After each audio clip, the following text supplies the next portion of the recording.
For those of you who have applied to the various nursing and midwifery training colleges across the country to study nursing or midwifery and have been shortlisted for a selection interview, this video is for you. Come closer. I want to share with you 20 tips to help you excel in the selection interview, and that will land you admission without stress. Let's get into it. Number one, understand why you want to be a nurse or a midwife. Be clear about your motivation. It is one of the things that the panel would want to find out from you. Why do you want to become a nurse? What is your drive? It is not enough to say that it is my passion, not at all. The panel want to understand that you have a genuine drive, a genuine human-centered reason for which you want to become a nurse or a midwife. And so you have to be clear about it, and you have to be straightforward. It is not enough to say that, well, for nursing, job after training is assured, so I want to go into nursing. Not at all. I want to go into midwifery. Not at all. It is not about a uniform. It is not about a salary. But that desire to make life a little bit better or comfortable for those who are sick, for those who are ill, or those who come to seek health advice. So you need to be clear about it. Number two, know the core duties of nurses and midwives. Yes, of course, if you want to become a nurse or a midwife, by now you should know what nurses do. You should know what midwives do. All right? The other time I asked a section of students or applicants that I've been mentoring to tell me duties of nurses and then duties of midwives, depending on what they have applied for. And I was shocked that the little and day-to-day things that are being done by nurses or midwives were overlooked, because some way, somehow, I'm sure they Googled and they missed out on the little but yet the most important things, okay? If you are talking about what nurses do, you shouldn't miss out on vital signs. You shouldn't miss out on the fact that they feed helpless patients. You shouldn't miss out on the fact that they administer medications. You shouldn't miss out on these things because they form an integral part of who they are. If you are talking about midwives, you shouldn't forget about they assisting mothers with delivery. You shouldn't forget about the fact that they monitor fetal growth. You shouldn't even forget the fact that they check or monitor vitals. These things are very important. And I was telling them that you shouldn't just get up and say, for the midwives especially, antenatal or postnatal care. No, you will lock yourself. What goes into those things? Talk about those things. They teach mothers on breastfeeding, they educate them and all those things. Break them down. The panel want to see how well you understand some of these things. Okay, let's go to the third one. Study the patient charter. Okay, the patient charter is more like the constitution of the health arena, because in it there, it clearly tells the rights of patients as well as their responsibilities. And when that right is infringed upon, it can lead to medical legal suits, okay? It can lead to court cases. Either the healthcare professional can be sued or the facility can be sued, and it has a lot of consequences. So the patient charter is something that the health sector as a whole doesn't joke with at all. So as a nurse, the panel would want to understand or would want to know how you understand some of these things as a nurse to be, okay? And so I advise you that if you do not know anything about what the patient charter is or what rights of patient are, then the seventh, speak clearly and confidently. Yes, when you are before the panel, speak clearly. You are there to be heard. And for that minute, remember, you have just about 10 minutes, maximum 50 minutes to justify yourself, to justify your inclusion. Now, let me explain why I said justify your inclusion. For that particular course that you have applied to, there are other thousands of applicants. And the Ministry of Health always give quota to the schools, telling them and that they can only admit a certain number. So let's say if 1,000 students apply to study general nursing, the Ministry of Health can tell school A or school B that, look, admit only 300 of this 1,000. It means that the 700 extra wouldn't get admission. That tells you that it's a real competition that you shouldn't joke with, okay? So you are there to be heard, so speak clearly and confidently. If possible, you can be practicing at home, okay? Yes, yes. Then 8, prepare for scenario-based questions. So I have come across 1 or 2 videos here and there that they were reading out a certain questions that applicants should expect. Now let me tell you this. Those on the panel, they are well learned. They are highly equipped. Okay, some of them are psychologists. Some of them are tutors from the school there. Some of them work at the directorate and all that. So just understand that you can't outsmart these people.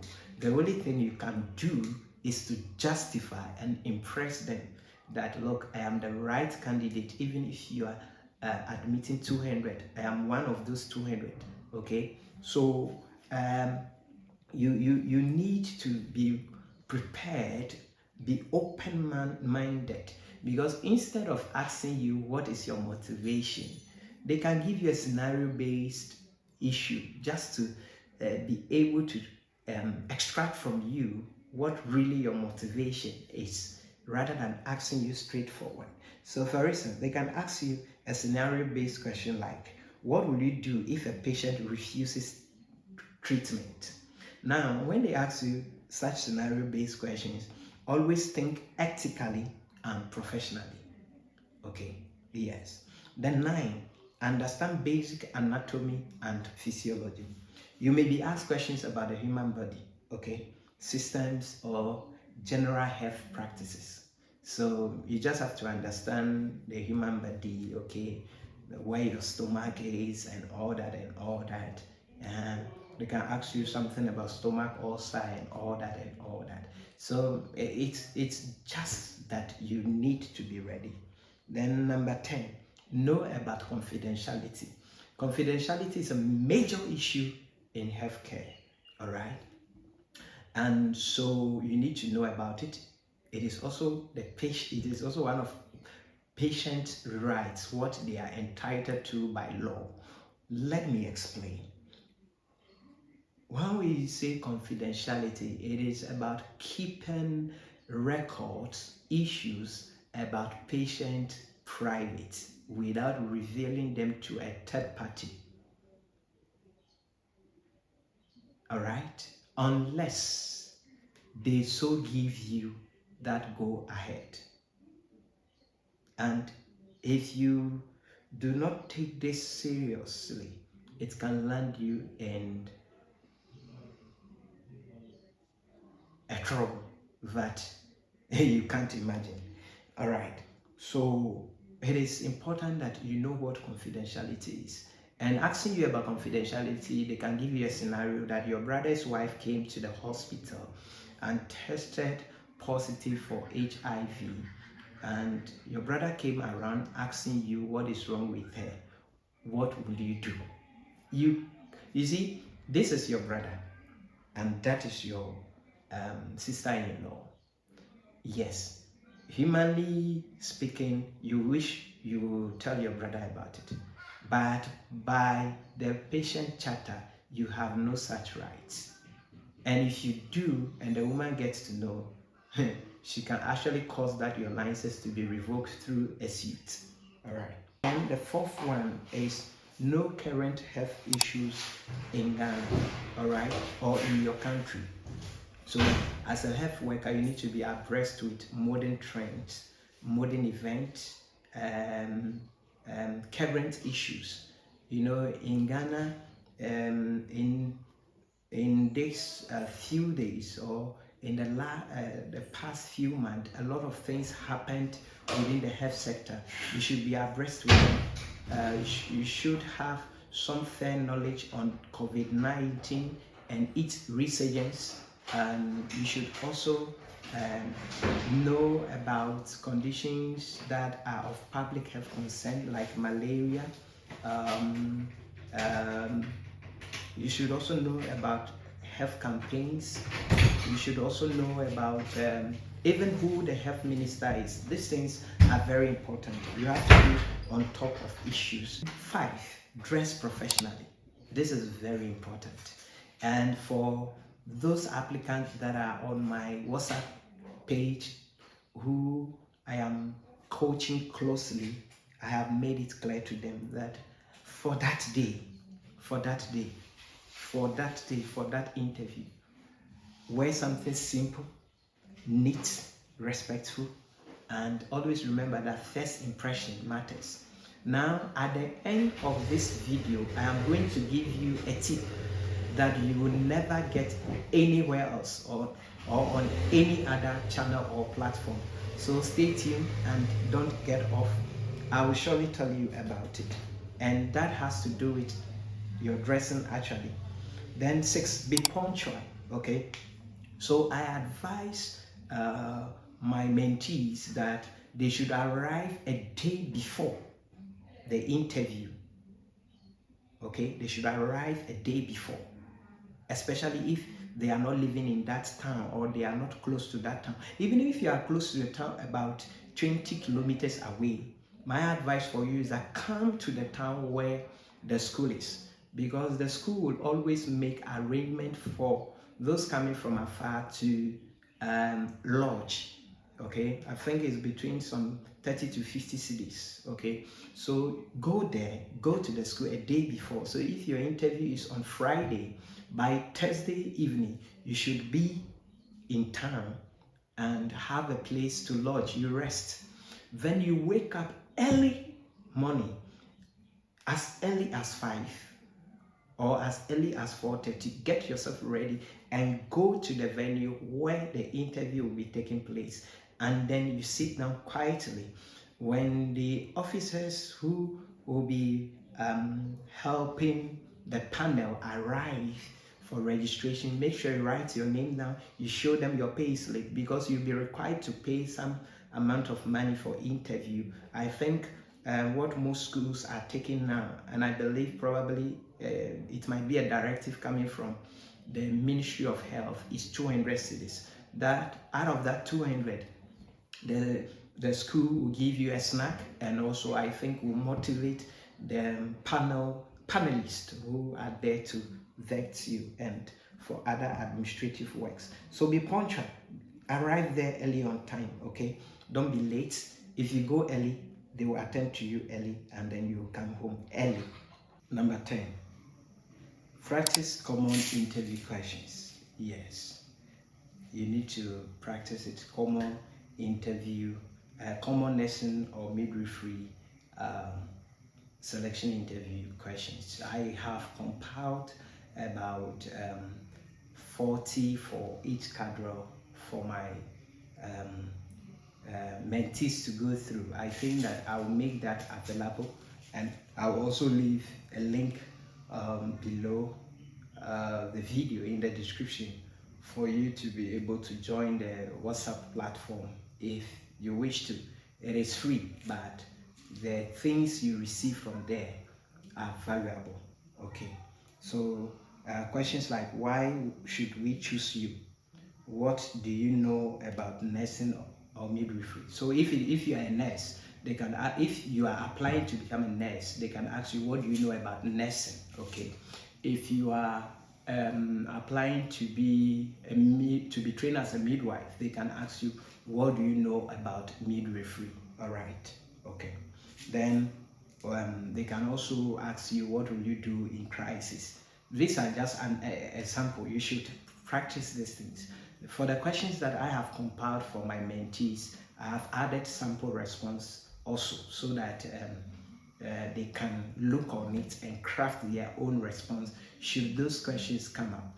Yesterday, I spoke with one of them who went for her selection interview, and I was very happy that the questions that I gave them to go through, most of it came up, and she was able to answer them very well.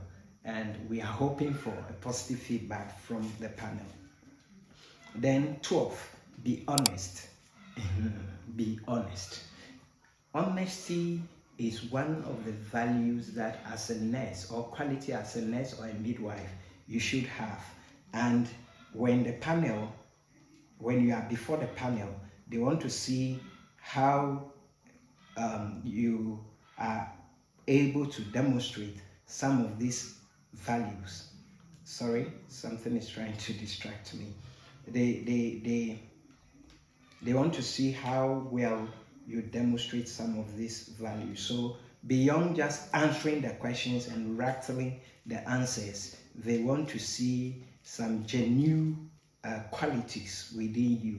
So you need to be honest in your answers. If they ask you something and you do not know, just let them know that you do not know. If you have forgotten, let them know that you have forgotten. Okay, yes, that is very important. If you are able to demonstrate some of these values in your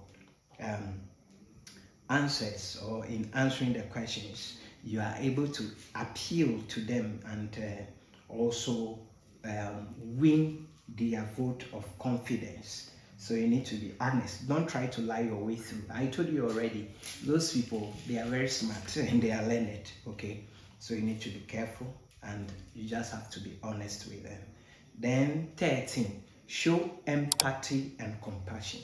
Yes, if they ask you questions that you are able to decode or process, that this has to do with values that or qualities that you exhibit for which you should be admitted to study nursing or midwifery, then while answering, you should be able to fix in how empathetic you are or compassionate you are in your care or support to others.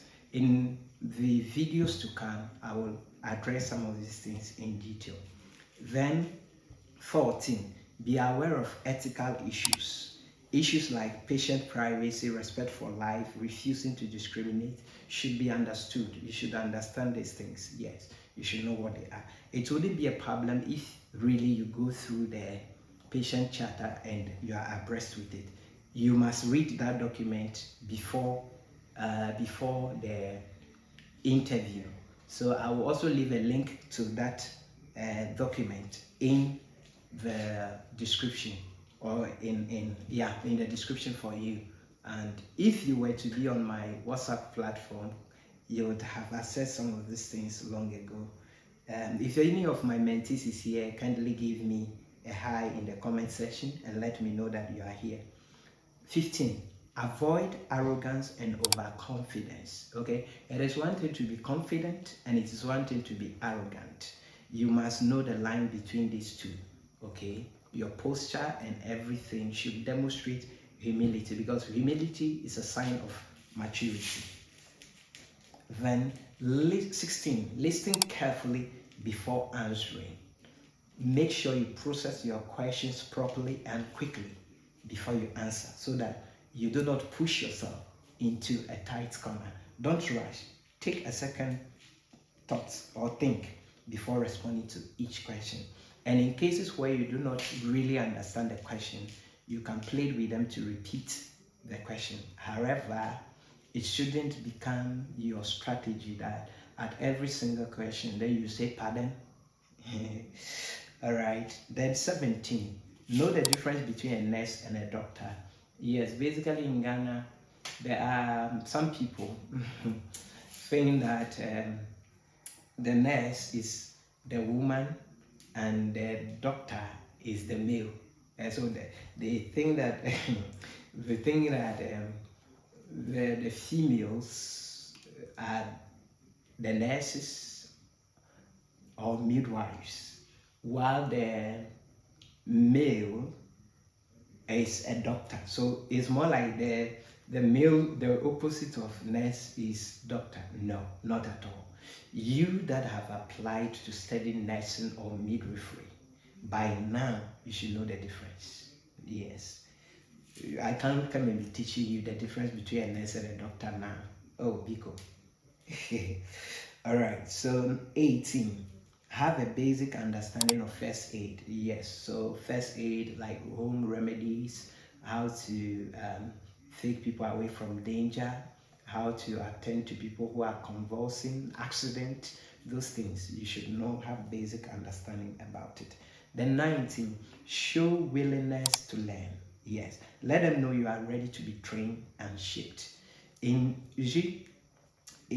all that you say, in your response that you give to the panel, one thing you should bear in mind that is that you want to prove to them that you are ready, you are willing, you desire, you have the burning desire to be trained. So all your answers should somehow be tailored towards hammering or emphasizing on that. Okay. Then sometimes they can ask you a question and maybe you didn't get it too well or you didn't get it at all, and they may want to help you to understand the situation or what the answer is.